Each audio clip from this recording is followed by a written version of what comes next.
everybody. It's Friday, February 7th, here in Idaho where I'm at. The latest map tells me I'm in zone, I believe 6A, but believe it or not, we even have temperatures of 5A, 5B, and occasionally 6B. So, usually this time of year we're hanging tight. The itch to start planting is real. Certain things I've started actually inside, and then out here in the greenhouse. I'm going to be starting some beets today. The nice thing about the greenhouse is, like, this is right now, and let's see if I get this to focus. Seriously, there we go. So as you can see, it's almost 80 degrees here in the greenhouse, and I've been in and out of the door a few times, so it's kind of dropped the temperature a little bit. Outside, it's currently 56 degrees with a real feel of 49, and quite windy actually outside today.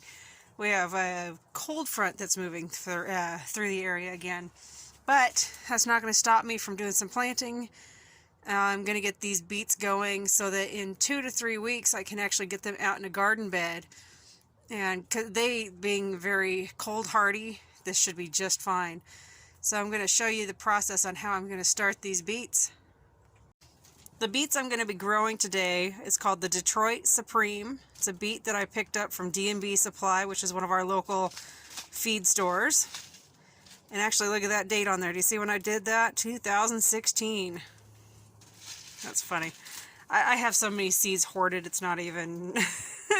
So it's an improved variety, ideal for eating fresh or canning, which is perfect for us because we're going to do fresh. And we'll probably do some canned, but a lot of them will actually be ferment canned. So that's why I chose this variety. And... so I'm going to go ahead and get this thing started. As you can see on here, it says to plant outdoors starting in March, weather permitting. So I really think we can do it here in the area. I'm going to be hopefully picking up some tunnel. I'll get some row covers. That's what I'm looking at. Some fabric row covers to protect my rows from like any harsh frost. Because we still get frost here in our area clear until about May 15, May 17, right in there. And even after, you know, we've had years where you plant all your stuff, and then right around the end of May, beginning of June, we get one heck of a frost, and, well, you're starting over.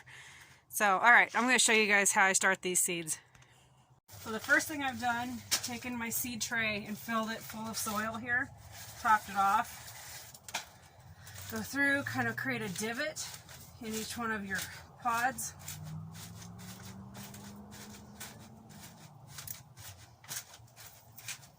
This is a Jiffy seed tray that I'm using. I purchased this guy, I think it was in 2019, so I've had it a year.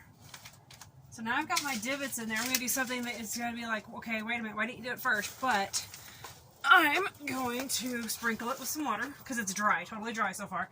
And you're going to see this water, if you kind of can tell, it looks gold or brown.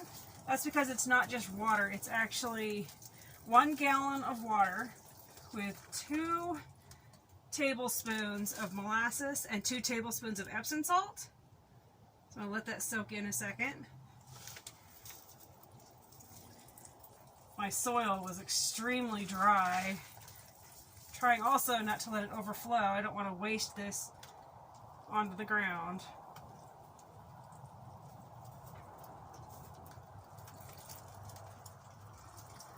So I know, right? Like, why did I create that divot? Well, I noticed last year if I didn't create the divot, I created a whole lot of runoff.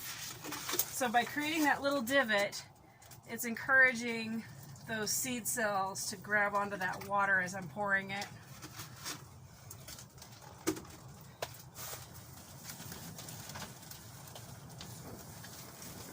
This is where you get your hands all dirty. I mean, isn't that what being in the garden and in the greenhouse is all about? That's a little bit better. Not the greatest, not yet. I honestly should have poured my soil into a bucket and wetted the soil in the bucket and then packed it. But I wasn't really thinking about it.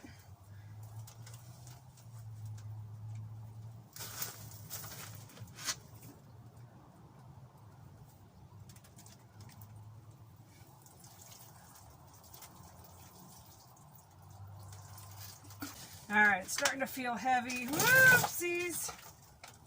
Just dumped out some of my water. How smart was that, right? Alright. That's why I need a towel out here. Okay, so, new divot holes. So these are still actually pretty dry. I was like, oh boy, I might have flooded it. But, that's alright. It's going to actually start soaking in from the bottom. That's just fine. Create my divots.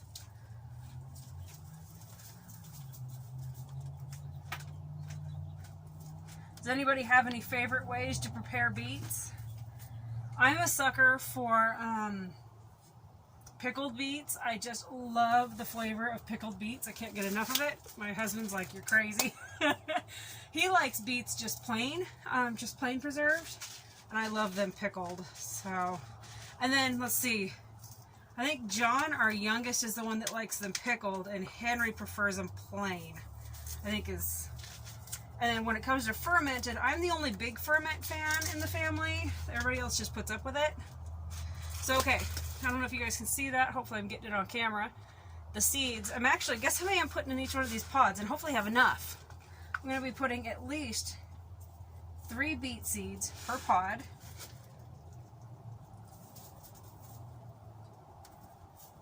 I keep calling them pods. They're cells.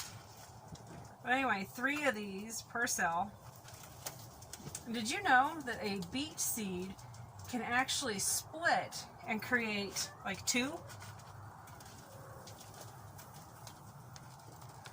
Yeah, it's one of those crazy beet facts I have learned. And if you get 4 per cell, that's not going to hurt anything.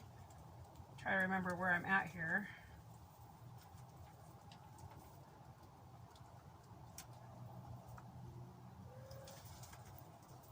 Can't remember if I did that one or not. If not, it's now got 5. 5 or 6. So I'm starting these guys, this is February 7th, with the goal being that I'll get some row covers out in the garden and get these guys actually in the ground. Let's see, that gives them 3 weeks here in the greenhouse. And then by March, we actually have pretty decent weather. Occasionally snow, but to be completely honest, good weather in March. Lots of rain, usually. I know the saying is April showers bring May flowers, but here in our area, we seem to get a lot of our moisture in February and March. April is usually pretty dry. And then May, we get pummeled again with rain. And we wonder if our gardens are even going to survive. And then by June and July, we're lucky if we see any moisture, with the occasional thunderstorm that beats the tar out of our gardens and floods everything. So it can be an interesting and fun challenge gardening in our area. I remember wanting to grow beets as a kid. My dad, we had a pasture where we lived on a 28-acre ranch where we had polled Hereford cattle, and we also bred and raised Arabian horses. Anyway, my dad, we lived up top where we lived. We had just over 2 acres up there, and you know, the house sat on some of it. We had a massive yard, and then this huge pasture where we would bring up the horses or cattle if we needed. And anyway, my dad took a portion of that. It must have been, oh gosh, 1/4 of an acre, I'm guessing. Half an acre, an acre. I mean, it seemed huge as a kid. I don't know. But anyway, so he took this section and they fenced it off. And every year he would till it and we would get to grow plants. And we each had our own section. You know, I mean, the whole thing was for family. But, like, I had my own spot. My sister had her own spot. And some of my favorite things to grow were actually carrots. And I got my love of growing carrots from my great-grandfather who lived in Washington State. We visited one time when I was very little, and I remember he took us out to his garden, and he was showing us his carrots that he grew, and we got to pick some of his carrots, and I remember how sweet they were. The flavor was just out of this world. Nothing I'd ever had tasted like these carrots. And then not only did we get to eat these carrots, but he opened up a packet of seeds, had me hold out my little hand, and he sprinkled some in my hand, and I got to plant carrots. So every year I plant carrots. He's been gone now since,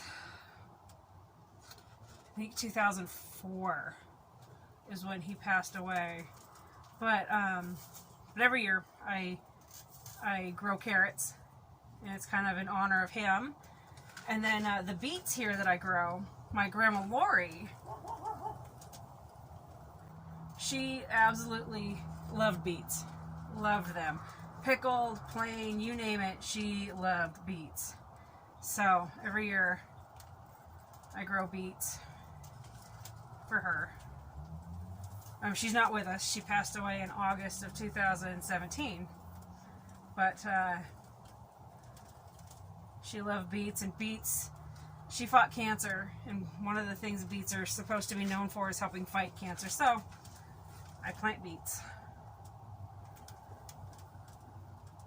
So anyway, I'm gonna put these in here, and I think somebody pulled up in my driveway. I could have swore I heard a car door shut. So I'm gonna stop this for a moment, and when I come back, I'll have finished planting this, and I'll show you guys the next step. Well, I have no idea if anybody showed up here. Didn't at least see anybody. It's the second time today I could have sworn I've heard a vehicle in the driveway and heard a door open, close, and slam, etc., etc. But figured I'd wait for John to get home. Just got off the school bus. There he is. It's Friday. He's got the weekend crazies going on here. You sound like a chicken. You might sound like a goat or a sheep.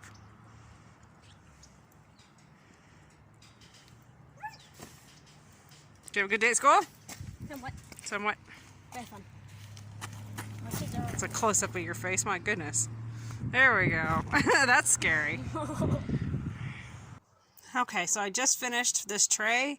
I left those cells open so you could see each cell has approximately 3 seeds. Some of them I might have hit twice because I might have forgotten where I left off. But anyway, they've each got at least 3 seeds. If they have more, it's not a big deal. This is how many I've got left in the bottom there. So I've got enough to do, not an entire tray, but I'll have enough to do another tray, like at least a half or a partial, which will be just perfect because here in 2 weeks, I'll come back into the greenhouse and I will start some more. So I do it in 2-week intervals so I can stagger succession plant my season to extend my harvest. That way I don't have plants coming up all at once where I'm inundated going, oh my goodness, I've got to get these out, pickled, canned, fermented, whatever, right now. So if I stagger my seeding, stagger my growing, succession planting, that allows me to have a little bit of breathing room in between harvest. Now the nice thing about these beets is not only am I going to be able to use them for canning, pickling, and fermenting, but I can also use these beets, the greens on top. I can use them in salads, stir fries, soups, stews. In the morning, fry them in a little bit of butter with my eggs. That's really good. When I have my chicken broth or beef broth at noon, I can put the leaves in the broth and cook the leaves into it. That's really, really tasty. So lots of different options for the leaves. Oh, another thing I do with the leaves is if I have a good bounty of leaves growing, I will actually save them. I'll dehydrate them. And then I will either lightly salt them or season them, or I will just leave them plain and then powder them. So once they're dry, I'll run them through the blender and powder them up, and then I can use those greens in smoothies. Okay, so as you can see, some of these cells don't have enough soil in them. That's just fine. I'll grab my bag This is a leftover bag last year. It works okay. I am not the biggest fan of this growing mix. I am definitely switching to just using my own that I'm getting out of my goat pens and stuff. I think that this commercial soil is lacking. I know it's, you know, it just, I think if you have the ability to be making your own or getting it from somebody that's making their own, it's probably better. I know the stuff that I'm making here, not only is it because I'm making it, but it's also in my garden. So once I put my plants in the garden, they're already in what I'm growing with. So I have yet to find a potting mix or a compost mix or anything pre-made in a bag that I like. I just haven't found one. And if you have found one, that's awesome. But so far, no, striking out. So why am I using it?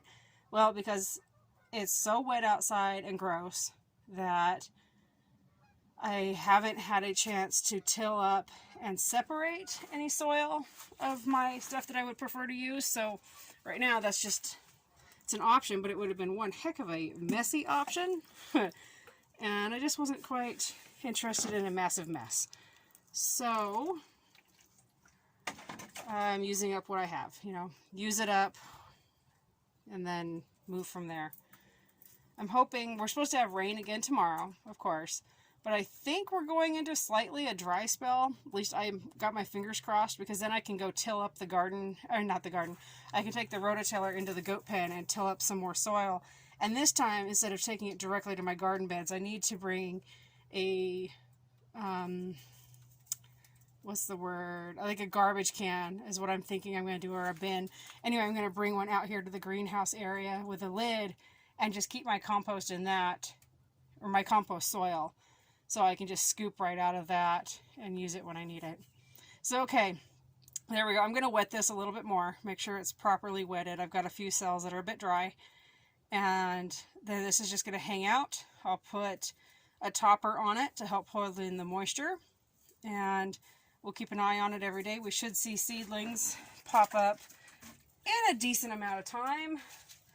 I mean, yep, it's out here in the greenhouse. It's not in the house with a consistent temperature. It's out here in the greenhouse, but the greenhouse has been maintaining quite well, and we're heading into a warmer time of year.